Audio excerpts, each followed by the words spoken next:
Invista com Tiago, o podcast de quem investe para quem investe.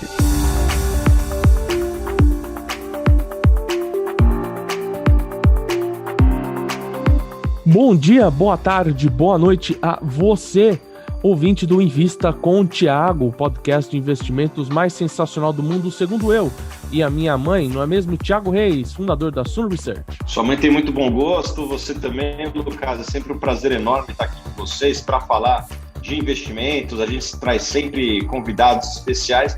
E tem aqui o Roberto com a gente hoje, que toca uma conta no Instagram que está fazendo baita sucesso. Muito bem-vindo aí, Roberto. Conta um pouco mais da sua história aí e como que você chegou até centenas de milhares de pessoas que estão te seguindo no Instagram. Olá, Thiago. Olá, Lucas. Tudo bem com vocês? É um prazer estar aqui no podcast do Thiago. Espero contribuir para o crescimento do ouvinte e gostaria também de parabenizar vocês pelos 50 mil seguidores do podcast. Top demais.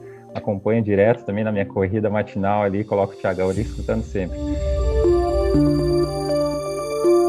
Eu iniciei minha trajetória na Ferragens Guedes, loja do meu pai, lá em Curitiba.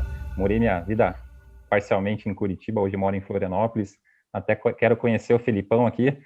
Após um tempo eu resolvi criar um pouco de asas e fui trabalhar na CVC Turismo, na parte financeira.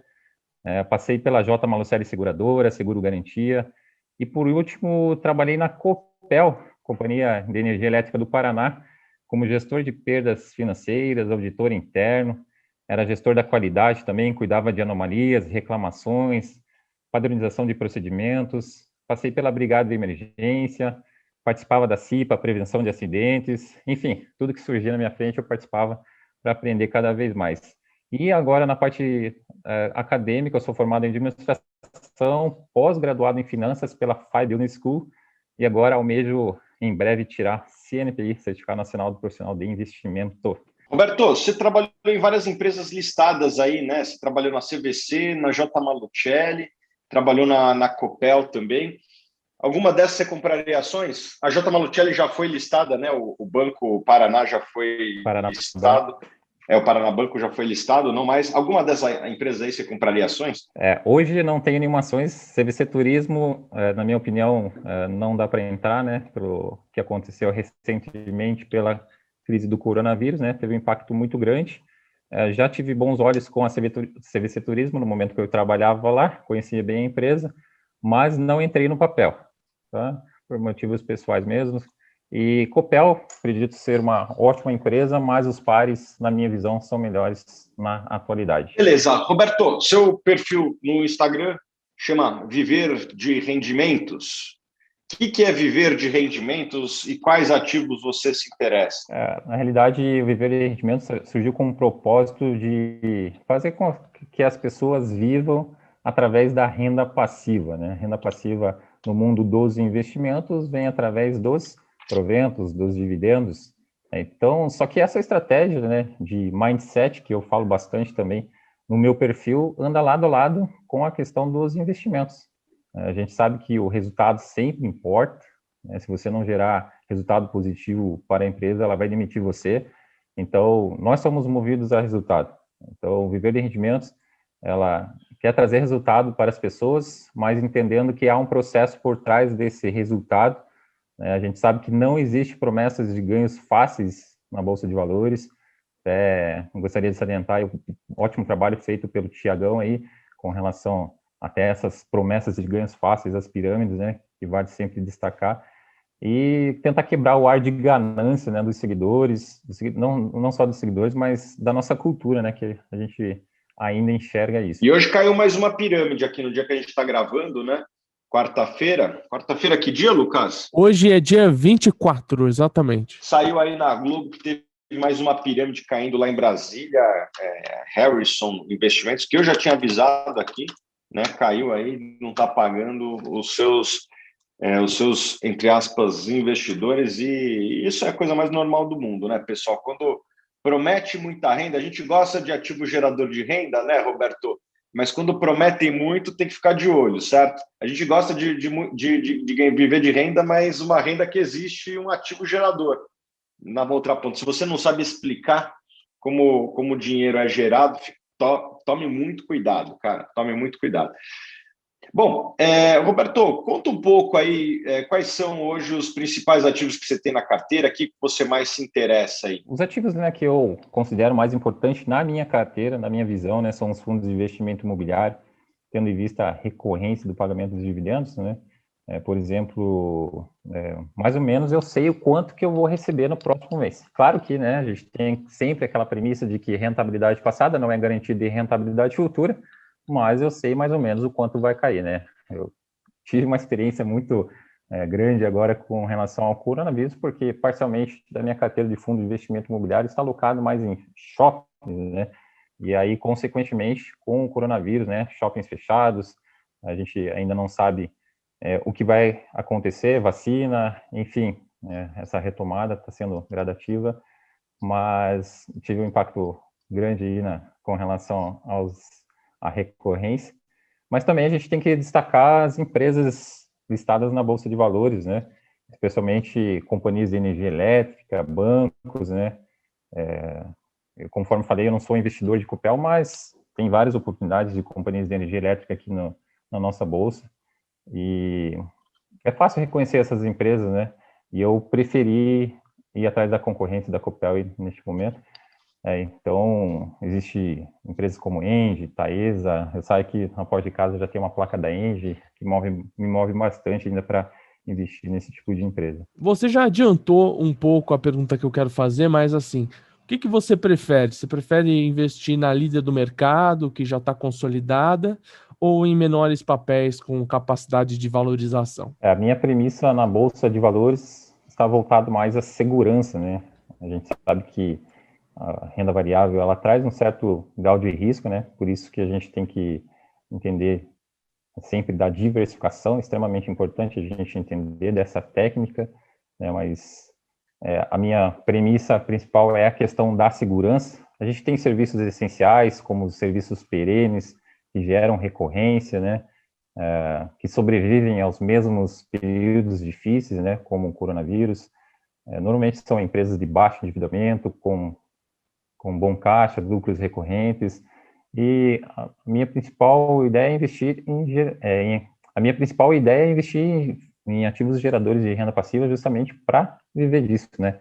E é isso que eu trago também para o meu público, que é possível realmente, apesar que a maioria está iniciando, né, recebe ali aqueles dividendos pequenos, mas enfim, né, com consistência, longo prazo, né, a gente pode citar aí bancos, seguros, telefonia, elétrica, saneamento, que pagam bons dividendos, recorrentes também, né, porque os lucros são recorrentes, consequentemente, né, a gente consegue formar uma carteira aí para viver de rendimento. Mas, claro, né, Lucas, não dá para descartar as empresas de valorização.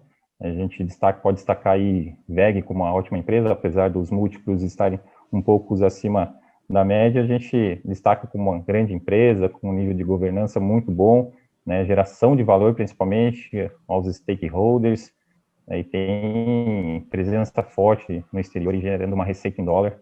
Então, acredito que é uma grande empresa, assim como Magazine Luiza e algumas small caps que a gente tem na nossa bolsa de valores. Você investe em algum ativo no exterior? Invisto sim, invisto em Apple, em Amazon, invisto também na Google e também em algumas ETFs, né, como a VULP. Você selecionou aí, falou alguns papéis que não têm característica muito de dividendos, gosto muito deles, mas, de certa forma, não vou dizer que antagoniza, mas muitas pessoas podem perguntar, pô, você chama viver de rendimento, você está pegando aí algumas empresas que sequer pagou dividendos?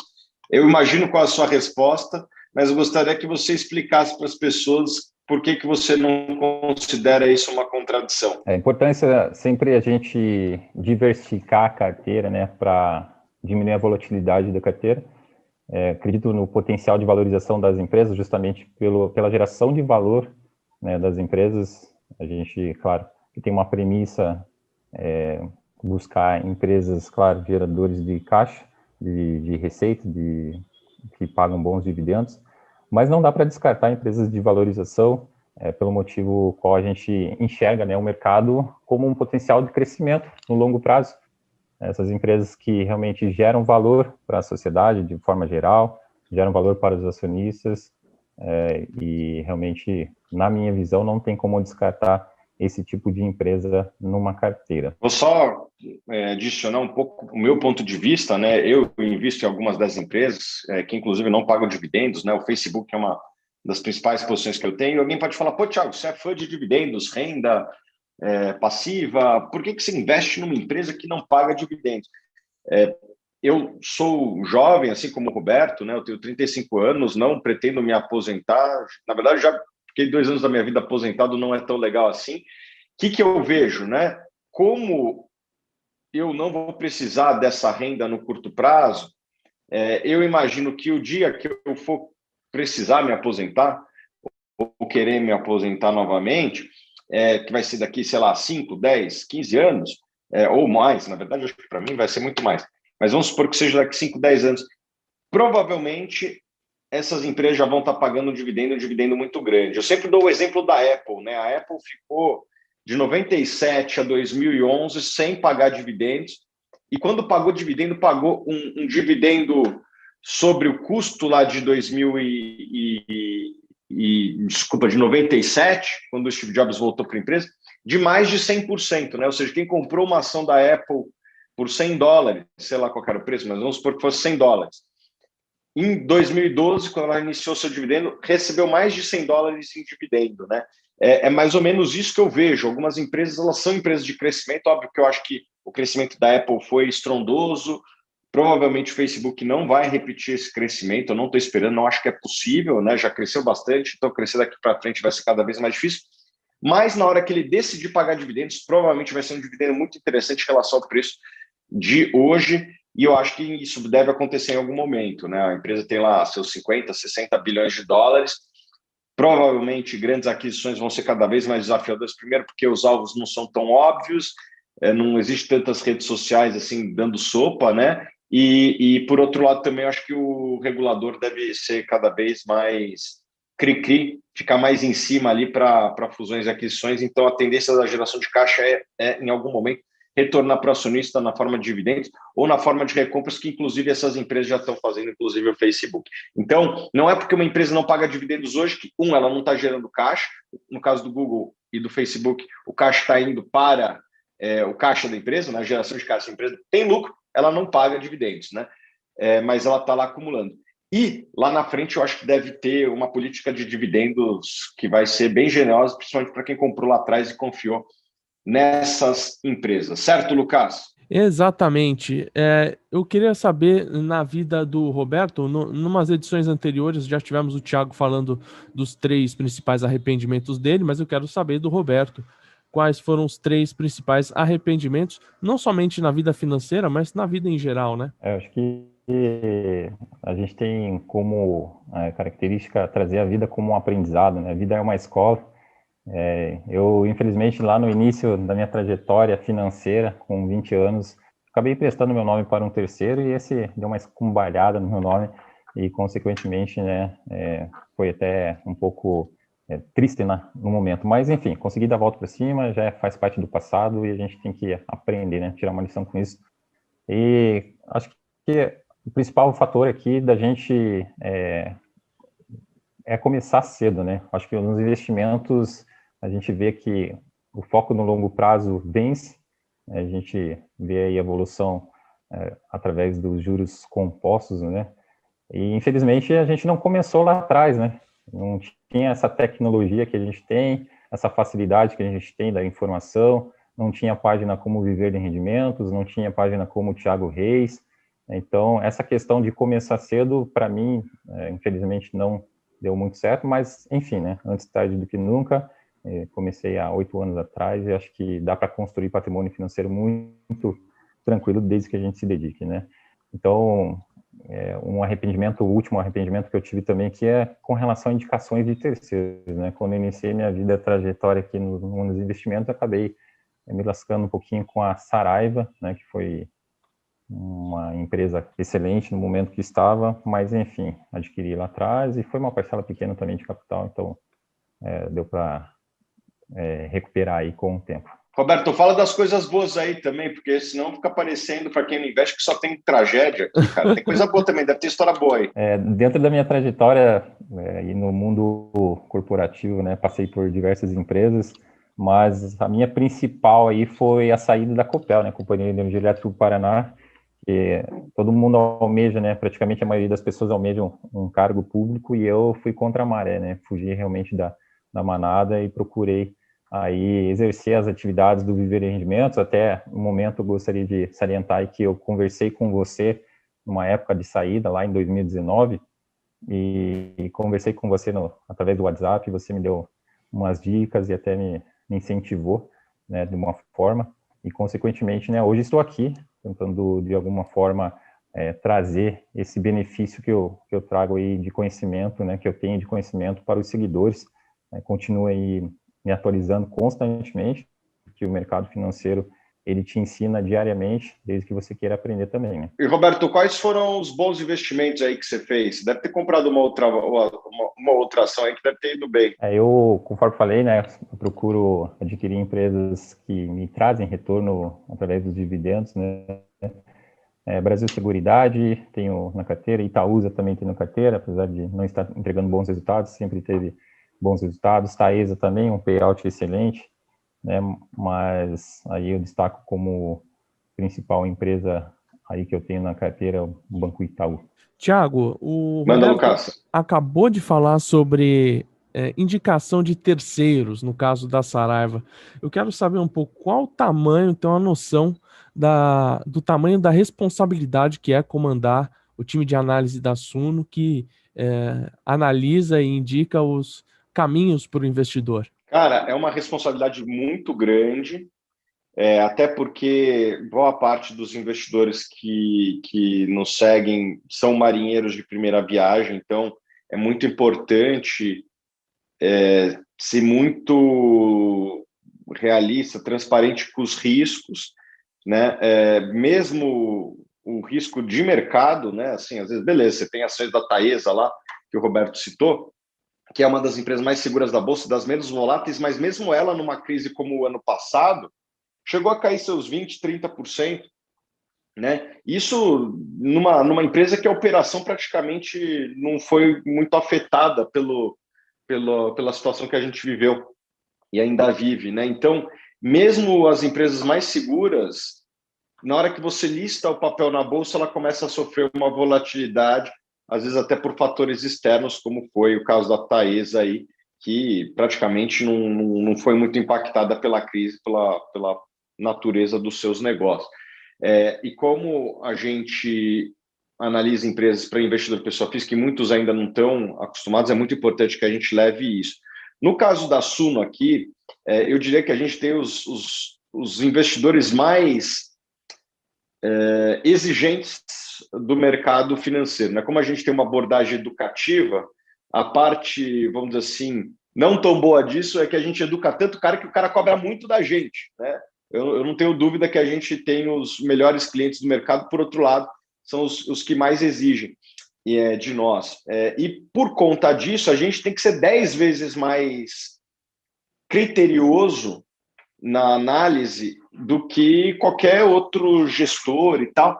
Por quê? Porque eu sinto que o investidor pessoa física, ele te analisa individualmente. O que eu quero dizer com isso? Ele não analisa a média da sua carteira, né?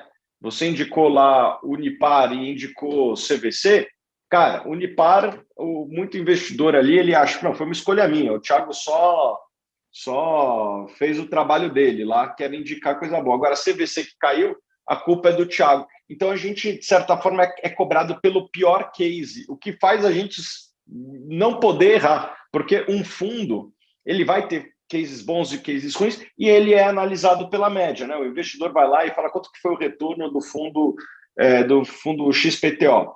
É isso que ele está olhando. Numa research, muitas vezes é julgado pelo seu pior caso. Eu acho isso muito injusto, porque, de certa forma, você vai comprar um portfólio, né, de ações. Eu gosto de analisar um analista não pelo seu pior caso, mas pela média dos seus casos. Mas, como a gente lida com um investidor pessoa física, muitos pensam erradamente, na minha visão, dessa maneira, né? Você é o seu pior caso.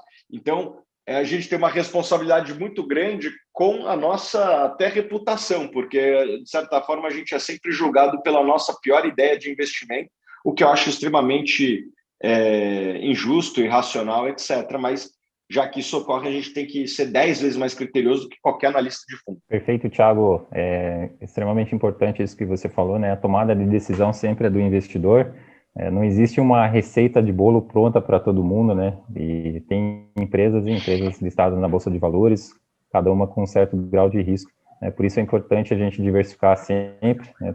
Tentar aí bater aí Bovespa, IFIX, entre outros, e principalmente salientar, né, que essa questão de tomada de decisão é do próprio investidor. Roberto, qual é a sua diversificação? Qual a importância desse conceito na sua carteira? Se você diversifica ou até pulveriza? Qual a diferença entre os dois também? Essa questão da diversificação em si, né, é uma técnica que a gente utiliza para reduzir o risco, né? Diminuir também a volatilidade da carteira. Hoje a gente já tem uma facilidade maior de alocar os nossos recursos fora do Brasil. Claro que dentro do Brasil ainda tem uma grande oportunidade, né, uma gama muito grande de produtos, mas é aquela coisa, né, a gente diversifica a carteira para não perder dinheiro. Já diz o Warren Buffett, né, que a gente tem a regra número 1, não perder dinheiro, e a gente não tem que esquecer a regra número 1, né, como regra número 2. Então, nessa técnica que eu utilizo também, acredito que o Thiago também já vi ele falar várias vezes, a técnica do Harry Markowitz, dá como característica ali colocar em torno de 20 ativos, não necessariamente, conforme falei, né, não tem uma carteira igual para todos os investidores, né, mais de 3 milhões de investidores na Bolsa de Valores, e não existe algo padrão para todo mundo, né, a gente fala em 20 ativos, mas pode ter 30, 40, dependendo da característica de cada investidor, né, você pode alocar os seus recursos. Então, não existe realmente uma receita de bolo, vai da característica de cada um, da premissa também de conseguir ali dentro de seus ativos diluir o risco, né? Que eu acho que é o importante. E não pulverizar, né? Acho que a pulverização é uma forma desinteligente de você alocar os seus recursos. Não adianta colocar 100 ativos na sua carteira e você não sabe o que você está fazendo. Então, a ideia da diversificação ela é importante justamente para reduzir o risco, mas fugir da pulverização. Vejo muita gente tentando atirar para todo quanto é lado, e não é assim que funciona. Vou citar um exemplo aqui, Lucas, de pulverização, né? Até a questão de alocação de recursos em um mesmo setor. Por exemplo, já vi pessoas colocando seus recursos nos principais bancos aqui, né? 5 bancos ali do nosso mercado. E agora a gente tem o risco das fintechs, né? O surgimento de novas fintechs, e isso pode ser um risco muito grande de carteira, né? Thiago, sua carteira acaba sendo mais concentrada? Como é que é o comportamento dela nesse sentido? Cara, tenho 70 ativos, mas os 20 maiores que representam mais de 90%. Então, na verdade, eu tenho quase só... Eu tenho 20 ou eu tenho 70, né? Eu acho que eu tenho mais para 20 do que para 70. Porque, beleza, se você tem... só para dar um exemplo, se você tem o seu patrimônio 99% aplicado numa empresa e os outros 1% comprado em 500 empresas, você não tem 500 empresas no portfólio, você tem uma de fato, né? Na prática, você tem uma só. Você pode até falar para todo mundo, tenho 500 empresas, mas na verdade você tem uma concentração. E eu tenho ali 15, 20 ativos, que alguns deles eu comprei e eles foram participação, né? A Unipar foi uma delas, a Apple foi uma outra empresa aí que se valorizou bastante e acabou ganhando um destaque, está aí nos top 20. Mas é uma carteira que replica as indicações da Suno, né? Eu sou um analista CNPI, eu tenho os meus períodos que eu posso negociar, eu compro e praticamente não vendo. Assim, o giro da minha carteira é muito baixo, basicamente o dinheiro só entra e não sai. Quem sabe um dia eu vou sacar, mas hoje não está nos meus planos. E basicamente tem as ações da Suno, mais ou menos ali uns 50% em ações nacionais, uns 40% em ativos internacionais, uma proeminência aí nas FANG, né? Facebook, Google e Apple são parcelas importantes do meu capital, e 10% ali em fundos imobiliários, é mais ou menos essa minha carteira. Você acha que quem tem uma carteira menor, com um montante menor, ele também acaba podendo pegar uma parte do seu dinheiro para investir em várias empresas, ou isso é a partir de um certo nível do jogo, um certo level do RPG de nome Bolsa? Eu acho que assim, vamos lá. Se você tem 50 mil, até 50 mil reais, acho que 5 empresas está bom. Até 100 mil reais, 10 empresas está bom. Então, 10 mil reais em cada empresa. E a partir dali você pode ir aumentando também, até chegar em umas 20 empresas, acho que é o número ideal. Roberto, a gente viu pelo seu Instagram, quem te segue vê também, que você está em processo para obter o CNPI, que é o principal título do mercado financeiro brasileiro. Conta pra gente, como é que está a sua rotina de estudos, o que você espera da prova, você tem rotina, por onde você acaba consumindo conteúdos para ter o CNPI um dia? Já fui diretamente na fonte, né? Acompanho o Thiago faz um bom tempo. E aí ele sempre acaba postando o certificado do Guilherme lá. E eu acabei adquirindo o curso do Guilherme e aproveito a oportunidade de estudar diariamente, né? Acho que, conforme eu já falei, é um ciclo contínuo. Você que quer acessar esse mercado, não tem como parar, né? Não tem como estudar só um dia no mês ali e deixar. As coisas, elas acontecem, né? Conforme eu falei, né? Tudo é um processo e você tem resultado, né? Então, só que você tem que entender do processo.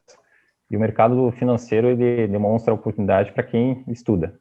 Então, realmente, tem que colocar na rotina diária de estudo, né? A gente aprende cada dia uma coisa nova.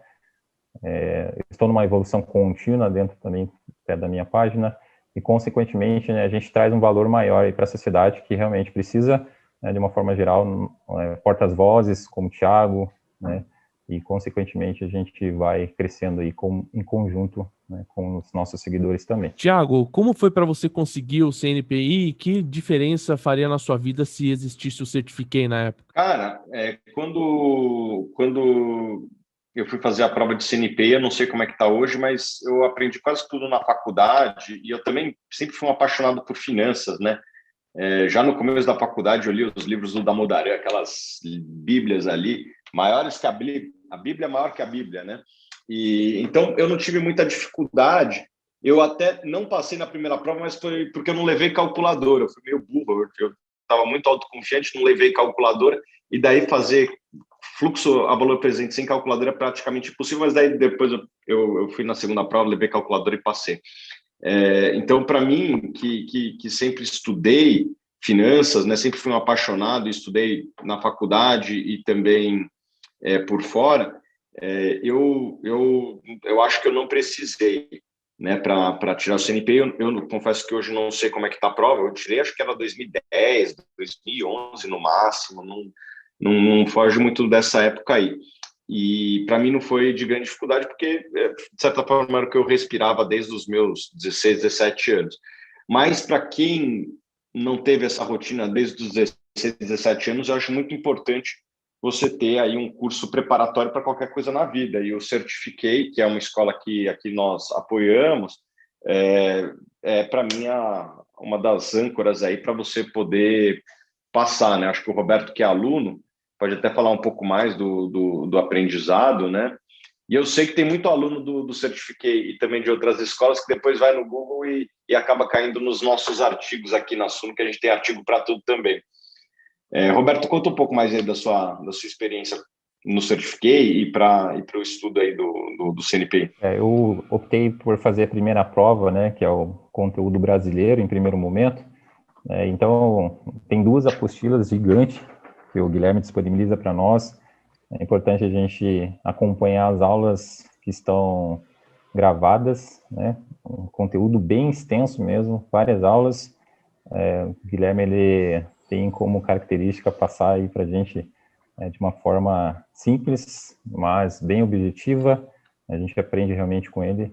E também não descartar aí os livros que ele indica para você fazer uma boa prova. A primeira prova minha foi tranquila, né? Eu já tinha também um nível de conhecimento bom através dos cursos que eu fiz anteriormente, da gestão financeira também. E agora estou me preparando para a segunda prova, né, que é o conteúdo global. Eu estou me afiando para passar, acredito que vai ser uma prova tranquila e eu vou levar a calculadora. Leve, para não cometer o mesmo erro que eu. Que mais temos de pergunta aí, Lucas, antes de terminar? Tem mais alguma? Por fim, eu queria saber a opinião de vocês sobre ativos. Eu quero saber, por fim, a opinião de vocês sobre ativos não geradores de renda. Você acha que é uma boa ideia, visto que você tem um certo ativo aí digital, que acho que todo mundo sabe o nome, que teve uma alta recentemente. Ele vive de altas fortes e correções fortes. O que vocês acham a respeito? Bom, eu vou falar primeiro, depois eu passo a palavra para o Roberto. Eu não tenho interesse em investir em nenhum ativo não gerador de renda, seja Bitcoin, seja ouro, seja vinho, violino, aquele, como é que é? Stradivarius. Né? Carros antigos, Stradivarius, carros antigos, obras de arte. Eu acho muito difícil precificar um ativo não gerador de renda, e todo ativo não gerador de renda, no final do dia, você depende do quanto os outros têm vontade de precificar aquilo, né? Uma ação é um pouco diferente, porque, por exemplo, esses dias aí teve uma volatilidade muito grande nas ações da Petrobras, Eletrobras, Banco do Brasil, e eu já tinha ações dessas empresas, e as ações caíram bastante, agora recuperaram um pouco, mas caíram bastante, e eu, como acionista, simplesmente não vendi. As ações da Eletrobras, do Banco do Brasil, da Petrobras estão gerando caixa, em algum momento pagam dividendo, que foi o que eu olhei inicialmente, né? Eu estou olhando muito mais para a renda do que para o patrimônio. Se o patrimônio caiu e a renda continuou, opa, legal, não mudou nada a minha vida, né? Porque eu não vou vender. Talvez vou até comprar mais. Agora, o ativo não gerador de renda se depende única e exclusivamente do bom humor da contraparte. E eu não quero botar o meu futuro na mão da contraparte. Eu quero botar meu futuro na mão do gestor, da geração de renda daquele ativo. Então, essa é um pouco a minha visão. Desejo sorte a quem quer investir nesses ativos não geradores de renda, mas não tem o meu perfil. E quando você vai analisar a história de criação de riqueza da história da humanidade, pega a lista da Forbes e é muito difícil encontrar alguém que esteja lá que não esteja em ativos geradores de renda, como ações de empresas, às vezes é o fundador, às vezes é alguém que comprou ações, às vezes é alguém que comprou o controle e fez o turnaround, ou imóveis. E daí imóveis pode ser tanto imóvel diretamente como também REITs ou fundos imobiliários. É muito difícil você encontrar quem está lá na lista da Forbes, entre as maiores fortunas do mundo, que não esteja nessas duas frentes. Na história das moedas, quem ganha dinheiro é sempre quem cria a moeda e não muito quem compra. Então, desejo sorte a quem quer, mas eu vou ficar fora desse barco. Esse ano eu entrei em bitcoins, né? Claro, com uma parcela bem pequena ali, 0,1% da minha carteira. Estou estudando o ativo, eu acredito que há uma evolução aí para frente, né? No curto prazo a gente não vai enxergar tanto essa evolução. Concordo completamente com o Thiago falou, que a questão da precificação do ativo em si, né? Esse efeito que está acontecendo. Mas, enfim, eu entrei com uma pequena parcela ali para realmente começar a estudar o ativo, né? Não descarto que a gente, no futuro, viva, né, de coisas digitais. Acho que a gente está mudando isso, né? A gente vê os bancos estão se digitalizando, né, fechando portas. Eu acredito que a tendência é a gente ir para o mundo mais digital e para frente, né? Mas, enfim, outras coisas que eu vejo no mercado, com relação também até o day trade, né, tem uma experiência aqui que eu vou até trazer para vocês aqui. Meu irmão, no circuit break ali no passado, perdeu 10 mil reais, né? Então, eu acredito que as pessoas, enfim, devem optar aí por mais seguranças no mercado financeiro, algo mais concreto, né? Claro que não é proibido fazer day trade, mas tem que buscar conhecimento sempre, porque a gente sabe que, na maioria, né, mais de 99%, segundo últimas estatísticas, né, está perdendo dinheiro, né? Então, estou tendo prejuízo e eu sugiro ao investidor aí ficar fora disso. Já passou pela sua cabeça como não ser mais um escravo do dinheiro e viver de renda? Como viver de renda na Bolsa de Valores? O caminho rumo aos dividendos das melhores empresas. de graça no link da descrição.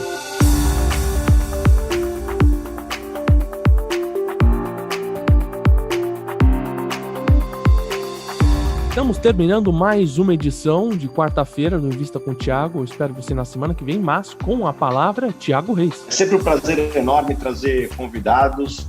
Hoje a gente trouxe aqui uma pessoa que é uma unanimidade no Instagram. Prazer enorme ter aqui você conosco, Roberto. Muito obrigado. Valeu, Thiagão. Valeu, Lucas. Bora manter aí a pegada, pensamento sempre no longo prazo, né? Criação de patrimônio neste longo prazo, né? Aportes recorrentes, é isso aí, né? Vivendo de rendimentos todo mundo aí. Tamo junto. É isso aí, forte abraço a todo mundo. Quarta-feira é dia de Invista com o Thiago. Se inscreva aqui no nosso podcast e a gente se vê toda semana, quarta-feira. Até a próxima.